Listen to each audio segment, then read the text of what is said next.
ಕಾಂಗ್ರೆಸ್ಗೆ ವೋಟು ಹಾಕಿಲ್ಲ, ಅದಕ್ಕಾಗಿ ಇಡೀ ಈ ಬೂತ್ನ ಜನರಿಗೆ ಕುಡಿಯೋ ನೀರಿಲ್ಲ.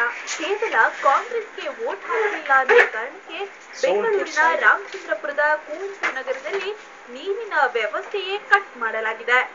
ವಾರ್ಡ್ ನಂಬರ್ 11 ಕುವೆಂಪು ನಗರದ ದೊಡ್ಡ ಚಿನ್ನಪ್ಪ ಬಡಾವಣೆಯಲ್ಲಿ ಮೊದಲಿನಿಂದಲೂ ನೀರಿನ ಸಂಪರ್ಕ ಸರಿಯಾಗಿರಲಿಲ್ಲ. ಅದರಲ್ಲೂ ಎಲೆಕ್ಷನ್ ಮುಗಿದ ಮೇಲೆ ಪರಿಸ್ಥಿತಿ ತೀರಾ ಹದಗೆಟ್ಟು ಹೋಗಿದೆ. ಹೀಗಾಗಿ ಮನೆಗಳಿಗೆ ಸಂಪರ್ಕ ಕೊಡೋಕೆ ಬಂದ ಪ್ಲಂಬರ್ಸ್ ಮೇಲೆ ಕಾರ್ಪೊರೇಟರ್ ಯಶೋದಮ್ಮ ಪತಿ ಕೃಷ್ಣಪ್ಪ ಹಲ್ಲೆ ನಡೆಸಿದ್ದಾರಂತೆ. ಕೂಲಿ ಕೆಲಸ ಮಾಡ್ತಿದ್ರೆ ಬೆಳಗ್ಗೆ 7 ಗಂಟೆಗೆ ಕಾರ್ಪೊರೇಟರ್ ಅವರು ಮಿಸ್ಸಸ್ ಇಬ್ರು ಬಂದಿದ್ರು. 7 ಗಂಟೆಗೆ ಬಂದಿದ್ಮೇಲೆ ನಾನು ಕೇಳಿದೆ, ಜಲ್ದಿ ಕಲೆಕ್ಷನ್ಗೆಲ್ಲ ಮುಗಿಸ್ಬಿಟ್ರು ಅಂತ ಹೇಳಿದ್ರು. ಸರಿ ಅಂತ ನಮ್ಮ ಹುಡುಗರು ಕರ್ಕೊಂಡು ಬಂದು ಅಗಿಸ್ತಾ ಇದ್ದಲ್ಲಿ ಕಲೆಕ್ಷನ್ ಕೊಡಕ್ಕೆ ಬಂದು 10:15 ಬಂದು ಮೊಬೈಲ್ ಕಿತ್ಕೊಂಡು ಹೊಡೆದ್ಬಿಟ್ಟು ಪೊಲೀಸ್ ಸ್ಟೇಷನ್ ಕರ್ಕೊಂಡು ಹೋಗೋರು. ನನ್ನ ಬೆಳಗ್ಗೆ 10:15 ಸಾಯಂಕಾಲ 12 ಗಂಟೆ ಅಲ್ಲೇ ಕೂತಿಸ್ಬಿಟ್ಟವ್ರು. ಕುವೆಂಪು ನಗರ ವಾರ್ಡ್ ಈ ಬೂತ್ ನಲ್ಲಿ ಬಿಜೆಪಿಗಿಂತ ಕಾಂಗ್ರೆಸ್ಗೆ 70 ಮತಗಳು ಕಡಿಮೆ ಬಂದಿರೋದು ಜನರ ಸಮಸ್ಯೆಗೆ ಕಾರಣವಾಗಿದೆ.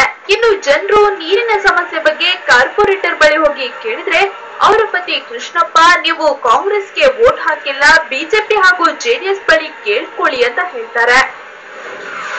ಇವ್ರು ಕಾರ್ಪೊರೇಟರ್ ಆಗಿ ಇವ್ರ ವಾರ್ಡಲ್ಲಿ ಅವ್ರಿಗೆ ಕಾಂಗ್ರೆಸ್ ವೋಟ್ ಬಿದ್ದಿಲ್ಲ ಅನ್ನೋ ದೌರ್ಜನ್ಯ ಕೋಪಕ್ಕೋಸ್ಕರ ಈ ತರ ಮಾಡ್ತಾ ಇದ್ದಾರೆ. ಆದ್ರೆ ಜನಗಳಿಗಂತೂ ತುಂಬಾನೇ ಹಿಂಸೆ ಆಗಿದೆ. ಬನ್ನಿ ಎಲ್ಲ ಕಡೆ ವಿಚಾರಿಸಿ, ಇವ್ರ ವಾರ್ಡಲ್ಲಂತೂ ಅಷ್ಟು ಅನ್ಯಾಯ ನಡೀತಾ ಇದೆ.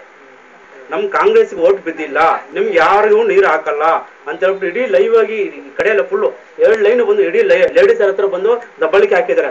ನಿಮ್ಗೆ ನಾವು ಕೆಲಸ ಮಾಡ್ಕೊಡ ಹೋಗಿ, ನಿಮ್ಗೆ ಏನೇನು ಕೆಲಸ ಬೇಕಾದ್ರೆ ಹೋಗಿ ಬಿಜೆಪಿ ದಳದವ್ರು ಇದ್ದಾರೆ, ಅವ್ರ ಹತ್ರ ಕೆಲಸ ಮಾಡಿ, ಅವ್ರು 3 ಜನ ಮಾಡಿದ್ರೆ ನಾವು ಮಾಡ್ತೀವಿ, ಇಲ್ಲಾಂದ್ರೆ ಮಾಡಲ್ಲ ಅಂತ ಹೇಳ್ಬಿಟ್ಟು ಇದು ಮಾಡ್ತಾರೆ ಸರ್. ಏನಾನ ಒಂದು ಕೇಳಕ್ ಹೋದ್ರೆ ರೌಡಿಸಮ್ ಸರ್. ಅವ್ರು ಆಲ್ರೆಡಿ ಎಲ್ಲಾ ಸ್ಟೇಷನ್ಗಳು ಒಬ್ಬೊಬ್ರಿಗೆ 5-10 ಕೇಸ್ಗಳಿದೆ. ಈ ಬಡಾವಣೆಯ ಜನರು ಕುಡಿಯುವ ನೀರಿಲ್ಲದೆ ತೀರಾ ಸಮಸ್ಯೆಗೊಳಗಾಗಿದ್ದಾರೆ. ಇದೇ ಕ್ಷೇತ್ರದಿಂದ ನೂತನ ಕೃಷಿ ಸಚಿವರಾಗಿ ಆಯ್ಕೆಯಾಗಿರೋ ಕೃಷ್ಣ ಬೈರೇಗೌಡ ಇಲ್ಲಿನ ಜನರ ಸಮಸ್ಯೆಗೆ ಉತ್ತರಿಸಬೇಕಾಗಿದೆ. Maruthesh Hunasanahalli, public TV, Bengaluru. ಅಲ್ಲಿ ಕಾಂಗ್ರೆಸ್ಗೆ ವೋಟ್ ಹಾಕಿ